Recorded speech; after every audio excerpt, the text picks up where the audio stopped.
যদি আল্লাহ জানেন তুমি সৎ, তবে মানুষ যা খুশি বলুক। আজ হয়তো আমার কিছুই নেই, কিন্তু আমার আল্লাহ একদিন সব দিবেন, ইনশাআল্লাহ। বেঁচে থাকার জন্য বেশি কিছুর প্রয়োজন নেই, আল্লাহর রহমতই যথেষ্ট। ইয়া আল্লাহ, আপনি আমার অতীতকে ক্ষমা করুন আর ভবিষ্যৎকে সুন্দর করে দিন। তোমার বদনাম নিয়ে চিন্তা করো না। যদি আল্লাহ জানেন তুমি সৎ, তবে মানুষ যা খুশি বলুক। আজ হয়তো আমার কিছুই নেই, কিন্তু আমার আল্লাহ একদিন সব দিবেন, ইনশাআল্লাহ।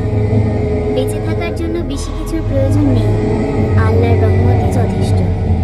ইয়া আল্লাহ, আপনি আমার অতীতকে ক্ষমা করুন আর ভবিষ্যৎকে সুন্দর করে দিন।